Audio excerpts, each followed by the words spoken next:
तो hello friend, कैसे हैं आप सब। आई होप आप सब बढ़िया होंगे।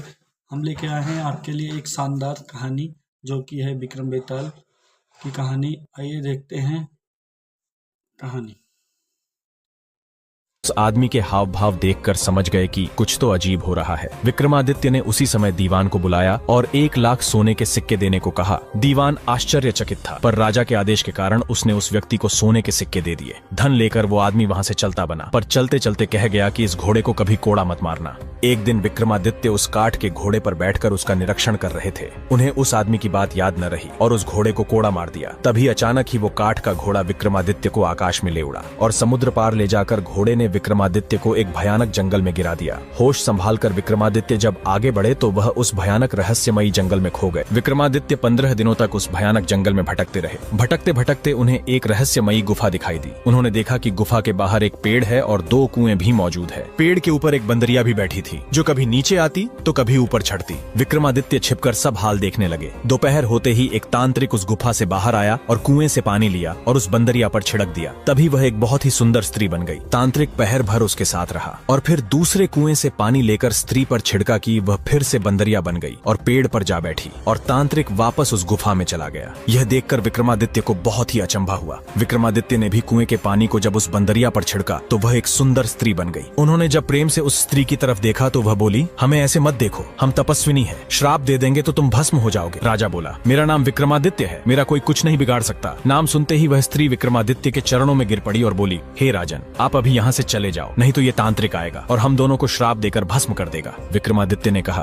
तुम कौन हो और इस तांत्रिक के हाथ कैसे लगी? स्त्री बोली, मेरे पिता कामदेव और माँ पुष्पावती हैं। जब मैं 12 बरस की हुई तो मेरे घर वालों ने मुझे एक काम करने को कहा। मैंने वह काम नहीं किया तो उन्होंने गुस्सा होकर मुझे इस तांत्रिक को दे दिया। वह मुझे यहाँ ले आया और बंदरिया बनाकर रखा है। सच है, भाग्य के लिखे को कोई नहीं मिटा सकता। विक्रमादित्य ने कहा, तुम निश्चिंत रहो, मैं तुम्हें अपने साथ ले चलूंगा। तभी वह तांत्रिक वहाँ आ पहुंचा और स्त्री को विक्रमादित्य के साथ देखकर उसके क्रोध की सीमा न रही। विक्रमादित्य के पराक्रम से अनजान तांत्रिक ने अपने काले जादू के प्रभाव से नरभक्षियों की सेना बुला ली और उन्हें आदेश दिया कि इस व्यक्ति के टुकड़े टुकड़े कर इसे नोच खाओ। नरभक्षी जैसे ही विक्रमादित्य की तरफ बढ़े तो विक्रमादित्य के क्रोध की सीमा न रही। वो अकेला योद्धा नरभक्षियों की सेना पर टूट पड़ा और देखते ही देखते विक्रमादित्य ने उन सभी को मौत के घाट उतार दिया। एक अकेले योद्धा द्वारा इतनी खूंखार सेना का अंत होते देख तांत्रिक समझ गया कि यह कोई साधारण मानव नहीं है। विक्रमादित्य जैसे ही उस तांत्रिक की तरफ भागे तो वह अंतर्ध्यान हो गया और वापस प्रकट होकर हंसने लगा। विक्रमादित्य समझ गए कि यह तांत्रिक मायावी है, इसे इस तरह काबू करना संभव न होगा। तभी विक्रमादित्य ने बेताल का आह्वान किया और बेताल प्रकट हो गया। पूरा घटनाक्रम जानकर बेताल ने कहा, हे राजन, आप निश्चिंत रहे, इस दुष्ट को तो मैं देखता हूँ। बेताल की शक्तियों के आगे तांत्रिक की शक्तियाँ धरी की धरी रह गई और वो विक्रमादित्य के पैरों में आ गिरा और माफी मांगने लगा। विक्रमादित्य ने तांत्रिक को पाताल लोक जाने का आदेश दिया और वह सकुशल उस स्त्री के साथ अपने राज्य लौट आए। रात के समय किले की छत पर विश्राम कर रहे राजा विक्रमादित्य को एक महिला की चीख सुनाई पड़ी।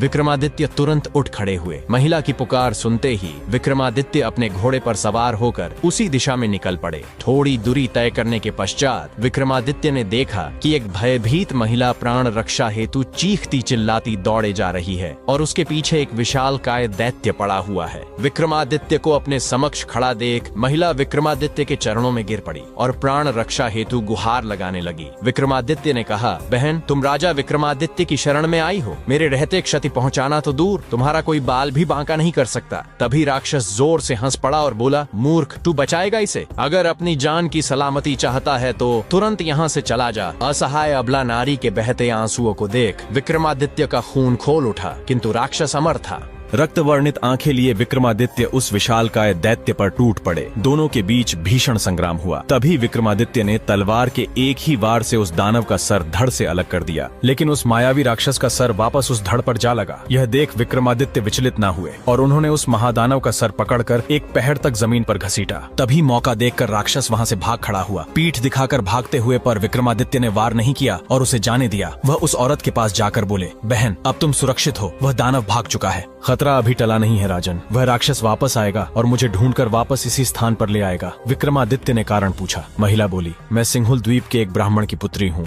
एक दिन मैं अपनी सहेलियों के साथ गांव के पास ही मौजूद तालाब में स्नान कर रही थी कि तभी इस राक्षस ने मुझे देख लिया और मुझ पर मोहित हो गया। वहीं से ये मुझे यहाँ उठा लाया और मुझे अपना पति मानने के लिए कहता है। विक्रमादित्य ने राक्षस के पुनः जीवित होने का राज पूछा। स्त्री बोली, इसके पेट में एक मोहिनी वास करती है जो मरते ही इसके मुंह में अमृत डाल देती है, इसी कारण ये जीवित हो जाता है। विक्रमादित्य ने कहा, सौगंध है माँ भवानी की, इस दैत्य का वध किए बिना मैं अपने महल में प्रवेश नहीं करूंगा। इतना कहकर उन्होंने उस औरत को सैनिकों के साथ महल भिजवा दिया और खुद राक्षस की खोज में निकल गए। राक्षस झाड़ियों में ही छुपा था। मौका देखकर उसने विक्रमादित्य पर हमला कर दिया। विक्रमादित्य ने तलवार के एक ही वार से उस राक्षस का पेट चीर दिया। तभी उसके पेट से मोहिनी निकली और वह अमृत लेने के लिए भागी। विक्रमादित्य ने बेताल का आह्वान किया और बेताल ने मोहिनी को पकड़ लिया। अमृत के अभाव में राक्षस तड़प कर मर गया। विक्रमादित्य का पराक्रम देखकर मोहिनी उन पर मोहित हो गई और वो विक्रमादित्य से विवाह कर उनके साथ महल लौट आई। राजा विक्रमादित्य ने एक महाभोज का आयोजन किया। उस भोज में असंख्य विद्वान, ब्राह्मण, व्यापारी तथा दरबारी आमंत्रित थे। भोज के मध्य में इस बात पर चर्चा चली कि संसार में सबसे बड़ा दानी कौन है। सभी ने एक स्वर से विक्रमादित्य को दुनिया का सर्वश्रेष्ठ दानवीर घोषित किया। राजा विक्रमादित्य लोगों के भाव देख रहे थे। तभी उनकी नजर एक ब्राह्मण पर पड़ी जो अपनी राय नहीं दे रहा था, लेकिन उसके चेहरे के भाव से स्पष्ट प्रतीत था कि वह सभी लोगों के विचार से सहमत नहीं है। विक्रमादित्य ने उससे उसकी चुप्पी का कारण पूछा तो वह डरते हुए बोला कि सबसे अलग राय देने पर कौन उसकी बात सुनेगा। विक्रमादित्य ने उसे निर्भय होकर अपनी बात कहने को कहा। ब्राह्मण ने कहा, विक्रमादित्य बहुत बड़े दानी है, ये बात सत्य है, पर इस भूलोक के सबसे बड़े दानी नहीं है। ये बात सुनते ही सभी चौंक गए। साधु ने कहा, समुद्र पार एक तक्षशिला नामक राज्य है जहाँ का राजा अधिरथ जब तक 1,00,000 स्वर्ण मुद्राएं प्रतिदिन दान नहीं करता तब तक वह अन्न जल ग्रहण नहीं करता है। अगर यह बात असत्य प्रमाणित होती है तो मैं कोई भी दंड पाने को तैयार हूँ। विक्रमादित्य ब्राह्मण की स्पष्टवादिता से बहुत प्रसन्न हुए और उन्होंने उसे पारितोषिक देकर सादर विदा किया। ब्राह्मण के जाने के बाद विक्रमादित्य ने बेताल का स्मरण किया। जब बेताल उपस्थित हुआ तो विक्रमादित्य ने बेताल को समुद्र पार राजा अधिरथ के राज्य में पहुंचा देने को कहा। बेताल ने पलक झपकते ही उन्हें वहां पहुंचा दिया। अधिरथ के महल के द्वार पर पहुंचकर उन्होंने अपना परिचय उज्जैन के एक साधारण नागरिक के रूप में दिया तथा अधिरथ से मिलने की इच्छा जताई। द्वारपाल जब उन्हें राजा के पास लेकर गया तो राजा ने पूछा कि तुम कौन सा काम कर सकते हो। विक्रमादित्य ने कहा, जो कोई नहीं कर सकता वह काम मैं कर दिखाऊंगा। राजा ने विक्रमादित्य को द्वारपाल के रूप में नियुक्त कर दिया। विक्रमादित्य ने देखा कि राजा अधिरथ सच में प्रतिदिन 1,00,000 सोने की मुद्राएं दान में देता है। उन्होंने यह भी देखा कि राजा अधिरथ रोज शाम अकेला कहीं निकलता है और जब लौटता है तो उसके हाथ में 1,00,000 स्वर्ण मुद्राओं से भरी हुई थैली होती है। एक दिन शाम को विक्रमादित्य ने छिपकर राजा का पीछा किया। उन्होंने देखा कि राजा समुद्र में स्नान करके एक मंदिर गया और एक प्रतिमा की पूजा अर्चना करके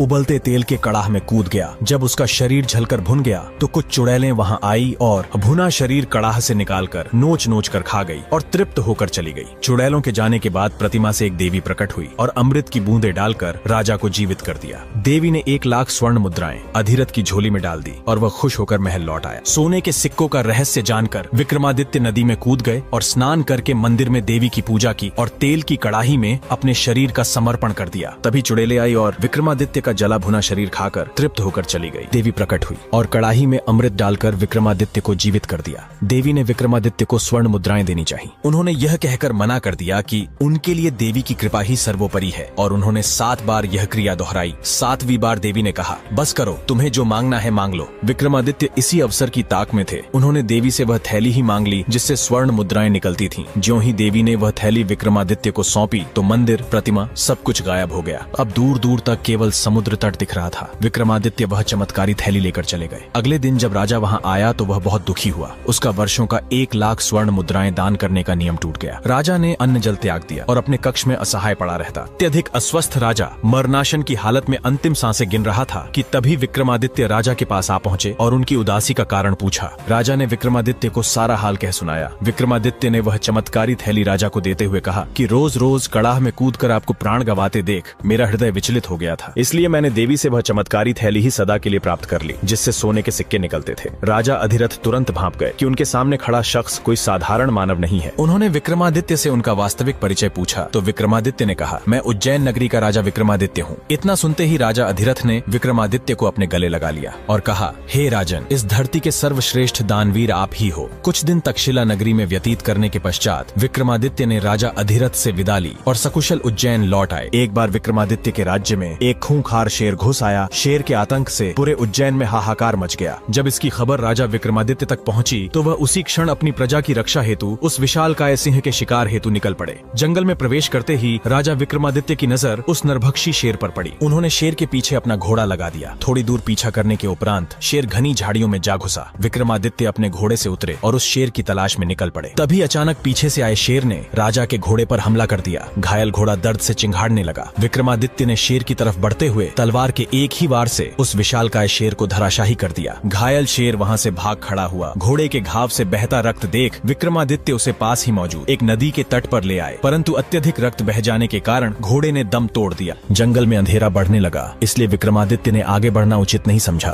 वे पास में ही मौजूद एक वृक्ष के नीचे बैठ गए। तभी कुछ क्षणों बाद उन्होंने देखा कि नदी में कुछ हलचल हो रही है। नदी में तैरता हुआ एक शव आ रहा है और उस शव को एक तांत्रिक और एक बेताल ने पकड़ा हुआ है। दोनों आपस में झगड़ रहे हैं। वे दोनों झगड़ते झगड़ते किनारे आ पहुंचे। दोनों उस शव पर अपना अपना अधिकार जता रहे थे। तांत्रिक का कहना था कि यह शव उसने तंत्र साधना के लिए पकड़ा है और बेताल उस शव को खाकर अपनी भूख मिटाना चाहता था। दोनों में से कोई भी अपना दावा छोड़ने को तैयार नहीं था। विक्रमादित्य को सामने देखकर दोनों भागकर उनके पास आ पहुंचे और बोले, हे राजन, आप न्याय करो कि इस शव पर किसका हक है। विक्रमादित्य ने कहा, तुम दोनों को न्याय के लिए शुल्क अदा करना होगा। तांत्रिक ने उन्हें एक चमत्कारी बटुआ दिया जिससे मांगने पर वह कुछ भी दे सकता था। बेताल ने उन्हें मोहिनी काष्ठ का टुकड़ा दिया जिसका चंदन घिसकर अदृश्य हुआ जा सकता था। विक्रमादित्य ने बेताल को भूख मिटाने के लिए अपना मृत घोड़ा दे दिया और तांत्रिक को तंत्र साधना के लिए शव। इस न्याय से दोनों बहुत खुश हुए और संतुष्ट होकर चले गए। रात घिर आई थी और विक्रमादित्य को जोरों की भूख लगी। उन्होंने बटुए से भोजन मांगा। तरह तरह के व्यंजन उपस्थित हुए और उन्होंने अपनी भूख मिटाकर मोहिनी काष्ठ के टुकड़े को घिसकर अदृश्य हो गए। अब उन्हें किसी भी हिंसक वन्य जंतु से खतरा नहीं रहा। अगली सुबह उन्होंने बेताल का स्मरण किया और अपने राज्य की सीमा पर पहुंच गए। उन्हें महल के रास्ते में एक भिखारी मिला जो भूखा था। विक्रमादित्य ने बिना कुछ सोचे तुरंत वह चमत्कारी बटुआ उसे दे दिया ताकि जिंदगी भर उसे भोजन की कमी न हो। अपने ही सर को काटकर विक्रमादित्य ने क्यों फेंक दिया और फिर क्या हुआ? एक बार विक्रमादित्य अपने राज्य के भ्रमण पर निकले थे कि तभी उन्हें एक झोपड़ी से कुछ आवाज सुनाई दी। जब उन्होंने ध्यान लगाकर सुना तो एक औरत अपने पति को राजा से सब साफ साफ बताने को कह रही थी और उसका पति कह रहा था कि अपने स्वार्थ के लिए वह महान राजा के प्राण संकट में नहीं डाल सकता। विक्रमादित्य समझ गए कि उनकी समस्या से उनका कुछ संबंध है। उन्होंने द्वार खटखटाया तो एक ब्राह्मण दंपत्ति ने दरवाजा खोला। विक्रमादित्य को अपने सामने खड़ा देख वे थर थर कांपने लगे। विक्रमादित्य ने निर्भय होकर उन्हें सब कुछ स्पष्ट बताने को कहा तो ब्राह्मण ने कहा, महाराज, शादी के 12 साल बाद भी हम निसंतान हैं। इन 12 सालों में संतान के लिए उन्होंने काफी यत्न किए पर कुछ न हुआ। कुछ दिन पहले मेरी पत्नी ने एक स्वप्न देखा। स्वप्न में एक देवी ने आकर बताया कि यहाँ से 30 कोस दूर पूर्व दिशा में एक घना जंगल है जहाँ कुछ साधु सन्यासी शिव की स्तुति कर रहे हैं। शिव को प्रसन्न करने हेतु वह हवन कुंड में अपने अंग काट कर डाल रहे हैं। देवी ने कहा था कि अगर राजा विक्रमादित्य उस हवन कुंड में अपने अंग काट कर फेंकें तो शिव प्रसन्न होकर उनसे उनकी इच्छा के बारे में पूछेंगे तो वे शिव से तुम्हारे लिए संतान की मांग कर सकते हैं। इतना सुनते ही विक्रमादित्य ने बेताल का आह्वान किया और हवन स्थल पर जा पहुंचे। वहाँ पर सचमुच साधु अंगों को काटकर अग्निकुंड में फेंक रहे थे। विक्रमादित्य भी उन्हीं की तरह अपने अंग काटकर अग्नि को अर्पित करने लगे। जब विक्रम सहित वे सारे जलकर राख हो गए तो एक शिवगण वहाँ पहुंचा तथा सारे तपस्वियों को अमृत डालकर जिंदा कर दिया, मगर भूल से विक्रम को छोड़ दिया। सारे तपस्वी जिंदा हुए तो उन्होंने राख हुए विक्रम को देखा। सभी तपस्वियों ने मिलकर शिव की स्तुति की तथा उनसे विक्रम को जीवित करने की प्रार्थना करने लगे। भगवान शिव